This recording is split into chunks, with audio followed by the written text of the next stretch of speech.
Hello guys, welcome back to our channel. আশা করি তোমরা সবাই অনেক ভালো আছো। আমি অনেক ভালো আছি। আমি পিন্টু, আমিও খুব ভালো আছি।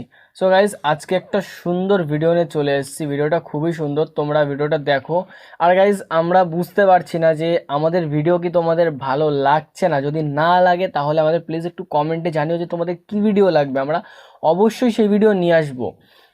কারণ কি, আমাদের যেরকমভাবে ভিউজ ডিউরেশনটা ছিল সেটা এখন ইউটিউব থেকে অটোমেটিক্যালি নাকি তোমাদের জন্য কমে গেছে, আমরা বুঝতে পারছি না। তো সেজন্যই বলছি, যদি তোমাদের ভালো লাগে তাহলে আমরা প্লিজ একটু কমেন্টে জানো, আমরা সেই বিষয়ে ভিডিও নিয়ে আসবো। আর গাইজ, আজকে ভিডিওটা টাইটেল এবং থাম্বনেল থেকে তোমরা বুঝেই গেছো কি বিষয়ে ভিডিও হতে চলেছে। একদম গাইস, মন ছুঁয়ে যাওয়া একটা ভিডিও নিয়ে চলে এসেছি মানে আজকে। ভিডিওটা হচ্ছে মায়ের কষ্টের ওয়াজ। মানে এমন একটা ওয়াজ নিয়ে এসেছি যেটা শুনে সবাই কান্না করবে, তো সেরকম একটা ওয়াজ নিয়ে এসেছি। তো হুজুরের ওয়াজ, হুজুর মানে সব হুজুরই আমাদের কাছে ভালো, সবাই ভালো কথাই বলেন। তো গাইজ, আজকে আমরা বেশি কথা বলবো না, একটা কথাই বলছি, যদি চ্যানেল নতুন হয়ে থাকো প্লিজ সাবস্ক্রাইব করে বেল আইকনটা অল করে দিও এরকম আর ইন্টারেস্টিং ভিডিও পাওয়ার জন্য। আর তোমাদের কেমন কি ভিডিও লাগবে প্লিজ একটু কমেন্ট বক্সে জানিয়ে দিও। অবশ্যই গাইজ। আর আজকের মতন এই ভিডিওটা শুরু করার আগে আর একটা কথাও বলি, যে আমাদের এই ভিডিওর লিঙ্কটা ডেসক্রিপশন বক্সে পেয়ে যাবে, সেখান থেকে চেক আউট করে নিতে পারো। তো গাইজ, চলো ভিডিওটা শুরু। গভীর রাত্রে মানুষ সব ঘুমায় যায়। গর্ভবতী মা ঘুমাতে পারে না, সন্তান পেটের ভিতরে হাঁটু দিয়া গুতা মেরেছে, পা দিয়া লাথি মেরেছে। মা চরম শীতের রাত্রে, প্রচন্ড শীতের রাতে গায়ের লেপটা সরাই দিয়া মা একবার দাঁড়ায় আর একবার বসে, একবার দেওয়ালের সাথে হেলান দিয়া দাঁড়ায়, কষ্ট করে রাত্রে কাটায় দেয়। আবার সারাদিন সংসারের জন্য কাজ করেছেন, রান্না বান্না করেছেন মা, সকলকে খাওয়াইয়া মা শেষের দিকে খেতে গেছেন। যখন নিজে খেতে গেলেন, খাবারের ক্ষুধাত নিয়ে পেট ক্ষুধা নিয়ে খেতে বসেছেন, পেটের ভিতরে সন্তান লাথি মেরেছে, পেটের মধ্যে ঘুষা মেরেছে, হাঁটু দিয়া গুতা মেরেছে, ভরা পেটে পেটের ভিতরে সন্তান গুতা মারলো হাঁটু দিয়া, মাথা দিয়া। মা ক্ষুধা রয়েছে, পেটে খেতে পারলেন না, বেদনা শুরু হয়েছে। খাবারের থালাটা ঠেলে দিয়ে মা দাঁড়ালেন, বসলেন, চোখের পানি ফেললেন। এভাবে করে মা একটা দুইটা দিন নয়, 10টি মাস পর্যন্ত সন্তানটাকে পেটের মধ্যে নিয়ে, একটা জীবিত মানুষ আর একটা জীবিত সন্তান পেটের মধ্যে নিয়ে নড়াচড়া করছেন, চলাফেরা করছেন। কিতাবের মধ্যে এসেছে, রাতের বেলায় মা যে ঘুমাতে পারেন না সন্তানের নড়াচড়ার কারণে, রাতভর ইবাদত করলে যত সওয়াব পাওয়া যেত আল্লাহ ওই সওয়াব মায়ের আমলনামায় লিখে দেন। সন্তান পেটে থাকার কারণে খেতে পারে না, পেট ভরে ক্ষুধায় কষ্ট পায় মা। এই জন্য 10 মাস ধরে রোজা রাখলে যে সওয়াব হতো আল্লাহ রাব্বুল আলামিন মায়ের আমলনামায় রোজার সওয়াব লিখে দেন। 10 মাস পুরে গেল, সন্তান ডেলিভারির সময় চলে এলো। মায়ের মন বিমর্ষ, সন্তান ডেলিভারি হবে, না জানি মরে যাই নাকি, না জানি অপারেশন লাগে নাকি, কি অবস্থা হবে। মা খেতে পারে না, মুখটা শুকায়া যায়। ডেলিভারির সময় যখন আসে, মা বাবার কাছ থেকে বিদায় নিয়ে যায়, স্বামীকে একান্তে গোপনে ডেকে নিয়ে বলে, প্রাণের স্বামী, দীর্ঘদিন একসঙ্গে ঘর কন্যা করেছি, অপরাধ হয়ে যেতে পারে, আমারে মাফ করে দিও। আমার মনে হয় এবার আমি আর বাঁচবো না। সংসার থাকলো, চাবি থাকলো, সব বুঝে নাও, আমারে মাফ করে দিও। মা চলে গেল সতিকা গৃহে, ক্লিনিকে চলে গেল, অপারেশন থিয়েটারে চলে গেল, অথবা ডেলিভারির জায়গায় চলে গেল। ডেলিভারি পেইন শুরু হয়ে গেল, বেদনা শুরু হয়ে গেল। এক একটা বেদনা যেন মায়ের এক একটা মৃত্যু যন্ত্রণা শুরু হয়ে যায়। এমন যন্ত্রণা, প্রসব বেদনা দুনিয়ার ভুক্তভোগী মা ছাড়া আর কেউ জানে না। এই চরম বেদনার ভেতর দিয়ে, চরম কষ্টের ভিতরে মা যখন একটা বাচ্চা প্রসব করলো, জিহাদের ময়দানের মতো মা রক্তাক্ত হয়ে গেলেন, সন্তান দুনিয়া এলো। মা তখন অস্থির থাকেন, এত বড় বিরাট কষ্টের ভিতরে। আল্লাহ রাব্বুল আলামিন বলেন, সন্তান যখন ডেলিভারি হয়ে গেল, মায়ের মনের ভিতরে আমি তখন এই ফিলিংস, এই টেন্ডেন্সি জাগ্রত করে দিই, দেখ কি হয়েছে। মা তখন দেখতে চায় কি হয়েছে। মায়ের সামনে যখন এত কষ্টের, হৃদয় বিংরণ, কলিজার 32টি নারী ছেঁড়া যন্ত্রণার সন্তান যখন মায়ের চোখের সামনে আসে, আল্লাহ পাক বলেন, মা যখন তার ছেলের মুখের দিকে তাকায়, মেয়ের মুখের দিকে তাকায়, আল্লাহ বলেন 10 মাসের পেটে ধরা কষ্ট আর ডেলিভারির সব কষ্ট মায়ের মন থেকে মুছে ফেলে দেই। আল্লাহ রাব্বুল আলামিন বলেন, খবরদার দুনিয়ার মানুষ, এমন মায়ের সাথে নাফরমানি করবি না, এ মায়ের সাথে নাফরমানি করবি না। মাকে সম্মান করবি, মার কাছে দোয়া চাবি। দুনিয়ায় যদি সম্মান চাও, রিজেক্ট চাও, মায়ের পায়ে ধরে কাঁদো। মায়ের জাতি অনেক সম্মান তার। রাসূল করিম সাল্লাল্লাহু আলাইহি সাল্লামকে প্রশ্ন করা হয়েছে, হুজুর খেদমত করব কার? হুজুর কয় মায়ের। তারপরে কার? হুজুর কয় মায়ের। তারপরে কার? হুজুর বলেন মায়ের। তারপরে কার? তোমার পিতার। 3 গুণ। তোর মায়ের মর্যাদা 3 গুণ বেশি, তোর বাপের চাইতে মর্যাদা বেশি। সুবহানাল্লাহ পড়ে। আর আজকে ইসলামের শত্রুরা তারা বলে যে ইসলাম নারীর অধিকার আদায় করে নাই। নারীর অধিকার ইসলাম দেয় নাই তো কে দিয়েছে? আমার বন্ধুগণ, বিশ্বনবী জনাব মুহাম্মদ রাসূলুল্লাহ সাল্লাল্লাহু আলাইহি ওয়াসাল্লাম মসজিদে নববীর ভিতরে বসে আছেন। এক বৃদ্ধা মহিলা মসজিদের মধ্যে প্রবেশ করলেন। হুজুর বৃদ্ধাকে দেখে দাঁড়ায় গেলেন। বিশ্বনবী বুড়ি মেয়ে লোককে দেখে দাঁড়ায় গেলেন। আল্লাহর নবী বুড়িকে দেখে দাঁড়ালেন। বুড়ি যখন কাছে এলেন, আল্লাহর নবী নিজের গায়ের চাদর বুড়ির জন্য বিছায়া দিলেন। বুড়ি বসলেন। এরপরে কথাবার্তা সারার পর বুড়ি যখন বিদায় হবেন, হুজুর আবার দাঁড়ালেন। বুড়ি মহিলা চলে গেলেন। সাহাবায়ে কেরাম বলেন, ইয়া রাসূলুল্লাহ, কিছুই বুঝলাম না, একজন বৃদ্ধা মহিলার জন্য বিশ্বনবী দাঁড়ান আর গায়ের চাদর বিছান, আমরা বড় আশ্চর্য হয়ে গেলাম। নবীজি বলেন, ও আমার সাহাবীরা, তোমরা জানো না এই মহিলাকে চিনতে পারো নাই? আমি আমার মায়ের দুধ আমার জীবনে কিসমতে তেমন হয় নাই। আমি আমার মায়ের দুধ তেমন কিসমতে পাই নাই। যার বুকে দুধ খেয়ে, যার কোলে কাখে চড়ে আমি বড় হয়েছি, আমার সেই দুধ মা ইনি হযরতে হালিমাতুস সাদিয়া, আমার সেই দুধ মা। রাসূলুল্লাহ নিজে সম্মান দিয়েছেন মায়ের। খবরদার, মাকে অসম্মান করবেন না, মাকে সম্মান করবেন, মাকে শ্রদ্ধা করবেন। আমার বন্ধুগণ, আলেম ওলামা পীর বুজুর্গদের জন্য হাদিয়া তো দেন, আপনারা কোনো নিষেধ নাই, দেন। হাদিয়া দেওয়াও সুন্নত, নেওয়াও সুন্নত, দিবেন, আমি কোনো নিষেধ করি না।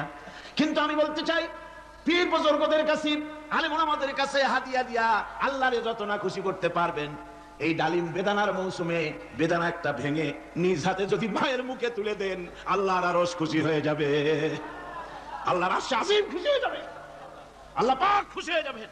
মায়ের খাওয়াও, বাপকে খাওয়াও, তোমার সবচেয়ে বড় পীর তিনি। সুবহানাল্লাহ বলেন, সুবহানাল্লাহ। মা বাপ যদি একটু দোয়া করে দেয়, তোমার জিন্দেগির কাম শেষ। একটু বদদোয়া করলে জাহান্নামে যাবা। কোন পীর সাহেব বদদোয়া করলে জাহান্নামে যাবে এমন কথা নয়। কোন মাওলানা বদদোয়া করলে দোজখে যাবে এমন কথা নয়। রাসূল বলেছেন, হুমা জান্নাতুকা ওয়া নারুকা। মা বাপ তোমার বেহেশত, মা বাপ তোমার জাহান্নাম। মা বাপ যদি অসন্তুষ্ট হয়, দোজখে যাবি, আর মা বাপ যদি খুশি, আল্লাহর জান্নাতে চলে যাবি। সুবহানাল্লাহ, সুবহানাল্লাহ, সুবহানাল্লাহ। মায়ের পায়ের তলে তোর বেহেশত।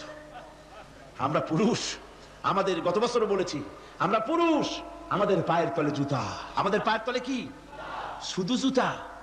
আর আমার মা, আমার মায়ের জাতি যারা এই প্যান্ডেলে বসে আছেন, আমার মায়েরা বোনেরা, মায়ের জাতি যারা পৃথিবীতে, মায়ের জাতির পায়ের তলে আল্লাহর বেহেশত।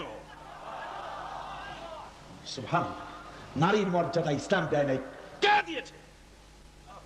আল্লাহ দিয়েছেন, আল্লাহর রাসূল দিয়েছেন। আমার বন্ধুগণ, হযরত বাইজিদ বুস্তামি, ছোট্ট বাচ্চা ছেলে, গভীর রাত্রে মা অসুস্থ, পানির পিপাসায় জেগে উঠেছেন। বাবারে, পিপাসায় শেষ হয়ে গেলাম, পানি দাও। ছেলে ঘরের ভিতরে পানি না পেয়ে বাইরে দৌড়াদৌড়ি করলেন। অনেক দূর থেকে পানি নিয়ে এসে দেখেন মা ঘুমায় গেছেন। পানি নিয়ে দাঁড়ানো পৌষ মাস, মাঘ মাসের শীতের রাত, ফজরের সময় মায়ের ঘুম ভেঙে গেল। তাকিয়ে দেখেন বাইজিদ দাঁড়ানো, হাতে পানি থরথর করে কাঁপছে। জিজ্ঞাসা করে, বাইজিদ তুমি দাঁড়ানো কেন? ছোট্ট বাচ্চা বলে, মা পানি চেয়েছিলে তুমি গভীর রাত্রে, পানি ঘরে ছিল না, অনেক দূর থেকে আনতে হয়েছে। মা বলছে, ঘুমাও নাই কেন গ্লাস থুইয়া? বাচ্চা বলে, ঘুমাই নাই, তুমি যদি আবার পানি চাও, সময় মতো যদি দিতে না পারি, মা তোমার কষ্ট হবে, এই জন্য ফজর পর্যন্ত আমি দাঁড়ায় আছি, কখন তুমি পানি চাও। মা হাতের থেকে পানি নিয়ে পান করলেন। বাইজিদকে বিছানার উপরে আরাম করে কম্বল দিয়ে ঘুম পড়াইয়া দিলেন। হযরতে বাইজিদের মা উযু করে ফজরের নামাজ পড়ে সিজদায় চলে গেলেন। চিৎকার মেরে কেঁদে বলেন, আমার রব, আমার আল্লাহ, আমি আমার বাইজিদের মা, আমি মা হয়ে বাইজিদের জন্য দোয়া করি। বাইজিদ আমার জন্য আজকে যা করেছে, আমি মা, আমার কলিজা ঠান্ডা হয়ে গেছে। আয় আল্লাহ, আমি বাইজিদের জন্য দোয়া করি, তুমি তাকে সুলতানুল আরিফিন বানাইয়া দিও। মঞ্জুর হয়ে গেল আল্লাহ পাকের কাছে দোয়া। আমার ভাইরা, আল্লাহ পাক বলছেন, খবরদার, আমার ইবাদতের পরে মা বাপ, আল্লাহর ইবাদতের পরে কারা? মা বাপ। মা বাপকে সম্মান করো, শ্রদ্ধা করো, মোহাব্বত করো, কিসমত খুলে যাবে, কিসমত খুলে যাবে। মা বাপকে সম্মান করো। হযরত আবু হুরায়রা রাদিয়াল্লাহু তাআলা আনহু রাসূলের সামনে এসে কাঁদতেছেন। হুজুর বলছেন, আবু হুরায়রা কাঁদো কেন? কান্দো কেন? রাতের বেলা কান্দো কেন? হযরত আবু হুরায়রা বলছেন, হুজুর আমাকে মা মেরেছেন। হুজুর বলছেন, মা মারলো কেন? কোন অপরাধ করেছো? কোন গোস্তাখি করেছো? আবু হুরায়রা বলছেন, না হুজুর, কোন গোস্তাখি করি নাই, তবে মারলো কেন? হযরত আবু হুরায়রা বলছেন, হুজুর আমি আপনার দরবার থেকে ফিরতে রাত হয়ে গিয়েছিল। মা জিজ্ঞেস করলেন, আবু হুরায়রা এত রাত্রে কোথায় ছিলি? বললাম, আমি ছিলাম যে কদম চুমতে পারলে দুনিয়া ধন্য হয়, সেই দরবারে নববীর কদম মোবারক থেকে আসতে আমার দেরি হয়েছে। আমার মা মুশরিকা, আপনার নাম শুনে তার গায়ে আগুন জ্বলে উঠলো, আমাকে ধরে মারা আরম্ভ করলো। বলল, হয় আমার বাড়ি ছাড়বি আর না হয় মুহাম্মদ সাল্লাল্লাহু আলাইহি ওয়াসাল্লামের দরবার ছাড়বি। আমি বললাম, আমার মা, তুমি বুড়ি মানুষ, তোমার গায়ে যত শক্তি আছে সমস্ত শক্তি দিয়ে আমারে পিটাও, আমারে মারো, মারতে মারতে আমাকে বাড়ি থেকে তুমি বের করে দাও। তোমার বাড়ি শুদ্ধ, তাম দুনিয়া ছেড়ে দিতে পারি, আল্লাহর নবীর কদম মোবারক ছেড়ে দিতে পারি না। হুজুর আমার মা আমাকে গলা ধাক্কা দিয়ে বের করে দিয়েছেন। হুজুর বলছেন, আবু হুরায়রা তোমার মা তোমাকে মেরেছে, তুমি আমার কাছে নালিশ করছো? আমার তো এখানে ইন্টারফেয়ার করার কিছুই নেই। সুবহানাল্লাহ, সুবহানাল্লাহ। মা তোমাকে মেরেছে, এখানে আমার করার কিচ্ছু নাই। বিশ্বনবী বলছেন, এত বড় পাওয়ারফুল নবী, লেজিসলেটিভ পাওয়ার, সারে আল্লাহ তাকে বানিয়েছেন শরীয়ত প্রণেতা। কোরআন শরীফ, কোরআন শরীফে শুধু হালাল ও হারামের, হালাল এবং হারামের, বৈধ এবং অবৈধের সীমারেখা শুধু কোরআনই ঠিক করেন, রাসূলের জন্য আল্লাহ ছেড়ে দিয়েছেন। আল্লাহ রাসূলও হারাম, হালাল এবং হারামের বৈধতা অবৈধতার সীমারেখা নির্ধারণ করেছেন। এত বড় ক্ষমতা তার, এত বড় পাওয়ারফুল বিশ্বনবী, তিনি বলছেন মা মেরেছে, আমার করার কিছু নাই। চিন্তা করেন কত বড় কথা, এ কথার লোড কত। হযরত আবু হুরায়রা বলেন, ইয়া রাসূলুল্লাহ, মা মাকে মেরেছেন, আমি আল্লাহর নবীর কাছে মায়ের বিরুদ্ধে নালিশ করতে আসি নাই। বললেন, কেন এসেছো? হযরত আবু হুরায়রা বলেন, হুজুর এসেছি একটা কারণে, আমি জানি আল্লাহ নবী যদি আল্লাহর দরবারে হাত উঠায়া কোনো জিনিস বলে, আল্লাহ রাব্বুল আলামিন সঙ্গে সঙ্গে মঞ্জুর করে নেন। হুজুর আমি এসেছি, মেহেরবানি করে দোয়া করুন আমার মাকে যেন আল্লাহ হেদায়েত নসিব করে দেন। আল্লাহ নবী হাত উঁচু করে বললেন, আল্লাহুম্মা হিদি উম্মা আবি হুরায়রা, আয় আল্লাহ আমি দোয়া করি আবু হুরায়রার মাকে তুমি হেদায়েত নসিব করে দাও। রাসূলুল্লাহ দোয়া করছেন আর আবু হুরায়রা সমানে দৌড়াচ্ছেন। তিনি দৌড়াচ্ছেন, পেছন থেকে কয়েকজনে আবু হুরায়রার জামা টেনে ধরেছে, দৌড়ো। তাদের জানা আবু হুরায়রা খুব ভদ্রলোক মানুষ, কোন ঝড় ঝামেলার মধ্যে থাকে না, রাগ শাক করে না, চিৎকার মারে না, দৌড় মারে না, এত ভদ্র শরীর, দৌড়ায় কেন? না জানি কোন বিপদ বুঝি ঘটে গেছে।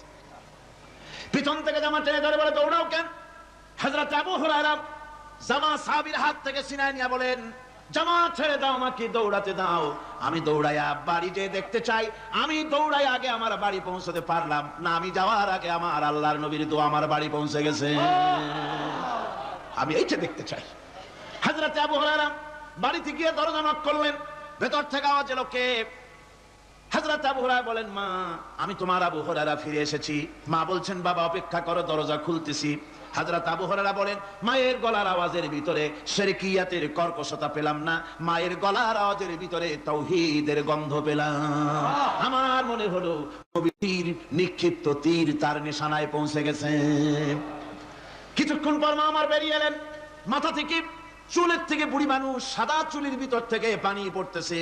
মা বলল, বাবারে তোমারে মারার পর আমি বড় অনুতপ্ত হয়েছি, অনুশোচনা করেছি, আমি গোসল করেছি, মনে মনে ভাবলাম আমার ছেলে তো কোনো খারাপ জায়গায় যায় নাই, কেন তারে মারলাম, আমি বড় লজ্জায় পড়েছি তোমারে মেরে। ও আমার আবু হুরায়রা, আমি গোসল করেছি, পবিত্র হয়ে গেছি, জলদি করে আমাকে নিয়ে চলো বিশ্ব নবী জনাবে মুহাম্মদুর রাসূলুল্লাহর দরবারে। হযরত আবু হুরায়রার মা ঘোষণা করলেন, আশহাদু আল্লা ইলাহা ইল্লাল্লাহু ওয়াহদাহু লা শারীকা লাহু ওয়া আশহাদু আন্না মুহাম্মাদান আবদুহু ওয়া রাসূলুহু। আবার ভাইরা, মা বাপ সবচেয়ে সম্মানের জিনিস, আল্লাহর ইবাদতের পরই মা বাপের খেদমত করতে হবে। আল্লাহ পাক বলছেন, বান্দারে দেখ, মায়ের পেট থেকে আনলাম, মায়ের বুকের মধ্যে মহব্বত পয়দা করলাম, এত মহব্বত দিলাম তোর উপরে, যে কোনো বিদেশে যান, যেখানে যান, বাড়িতে ফিরলে পরে সকলে ছেলে মেয়ে ভাই বোন সবাই দেখবে সুটকেসে আমার জন্য আনছে কি, সবাই চিন্তা করবে আমার জন্য কি এনেছে। একমাত্র মা সন্তানের মুখের দিকে তাকাবে কখন খাইছে সে, সুবহানাল্লাহ সুবহানাল্লাহ, আমার বাসার মুখখানা শুকনা, তুই বুঝি আজকে কিছু খাইস নাই? বিদেশে যেসব সন্তান থাকে মা কাটা কবুতরের মতো ছটফট করে। আমার ছোটবেলার কথা আমি দেখেছি শর্ষিরা মাদ্রাসা পড়তাম, আব্বা টাকা দিতেন মাদ্রাসায় যাওয়ার সময়, আবার মা আবার মুরগির ডিম বিক্রি করা, বিভিন্ন জিনিস বিক্রি করা বা বাজার করা পয়সা, উদ্বৃত্ত কিছু পয়সা আব্বার অজান্তে আমার হাতের মুঠার মধ্যে দিয়ে দিতেন। যখন মাদ্রাসার দিকে রওনা হয়েছি, পর্দার আড়াল থেকে দরজা থেকে দেখতাম, যতক্ষণ তাকায় দেখতেছি চোখ থেকে পানি দরদর করে পড়তেছে। সুবহানাল্লাহ, মা কি জিনিস! আল্লাহ আল্লাহ আল্লাহ। বিদেশে যদি কারো সন্তান মারা যায় সবার জানার আগে কবি বলতেছেন, বিদেশে বিরাজ্য যার পুত্র মারা যায়, পশু পক্ষী না জানিতে আগে জানে মায়। মায়ের কই যার তারে টান লেগে যায়, মা বুঝতে পারে আমার সন্তানটা নাই। আহারে মা! আমার বন্ধুগণ, মা যার বেঁচে আছে বেয়াদবি করেছেন, পাও ধরে মাপ নিয়ে নেবেন, পাও ধরে মাপ নিয়ে নেবেন। মা তো পা ধরে দেখবেন মাফ করে দিবে। সুবহানাল্লাহ সুবহানাল্লাহ, কত দরদ তার বুকের মধ্যে। আর মা বাপকে সম্মান করবেন। যাক, এ বিষয়ের উপরে আমি আর যেতে চাই না, শুধু আমি আপনাদের বললাম, এই বিশাল জনতাকে বললাম, সবচাইতে বড় পীর আপনার জন্য আপনার মা বাপ। সবচাইতে বড় পীর কে? মা বাপ। সন্তুষ্ট করেন, রুজিতে অভাব ঘটবে না, কোন মাজারে গিয়ে সেজদা দেওয়া লাগবে না, আল্লাহর কসম মাজারে যাই চাওয়া লাগবে না। মা বাপকে খেদমত করেন, মা বাপকে খুশি করেন, মা বাপকে খাওয়ান, হাদিয়া দেন, মা বাপ খুশি, রুজিতে বরকত হবে, ব্যবসায় বরকত হবে, ঋণগ্রস্ত থাকবেন না, সম্মান আল্লাহ বাড়াই দিবেন। সুবহানাল্লাহ বিহামদি, রাসূলুল্লাহর হাদিস। এই জন্য আমি অনুরোধ করব, মা বাপকে সম্মান করবেন। আল্লাহ পাক বলছেন। সো So guys, গাইস, ভিডিওটা কেমন লাগলো? খুবই ইন্টারেস্টিংও ছিল, যে হুজুরের কথা পুরো গায়ে মানে গা ছুঁয়ে গেছে কথাটা। খুবই সুন্দর লেগেছে আমাদের কথাগুলো, মানে হুজুর যা যা বলেছেন আমার তো খুবই সুন্দর লেগেছে। আর সত্যি মানে কথাগুলো গায়ে কাটা দেওয়ার মতন কথা। তো গাইস, তোমাদের যদি ভিডিওটা ভালো লাগে প্লিজ সাবস্ক্রাইব করে আমাদের চ্যানেলটাকে বেল আইকনটা অল করে দিও, এরকম আরো ভালো ভালো ভিডিও আমরা অবশ্যই নিয়ে আসবো। তো তোমরা যদি এইসব ভিডিও দেখতে চাও আমাদের একটু কমেন্টে জানিও, আর সাবস্ক্রাইব করে দিও, তাহলে বেল আইকনটা অল করে দিও, তাহলে আরো এরকম মানে যদি ভিডিও আমরা নিয়ে আসি, যদি না আমরা অবশ্যই নিয়ে আসবো, এরকম আরো ইন্টারেস্টিং ভিডিও নিয়ে আসলে পরে সেই ভিডিওগুলোর নোটিফিকেশন তোমাদের কাছে সবার আগে যাবে। তো গাইজ, ভিডিওটা তোমরা এনজয় করো। আমরা আজকে এখানেই রাখবো, বেশি কথা বলবো না, আজকের মতন এখানেই রাখছি।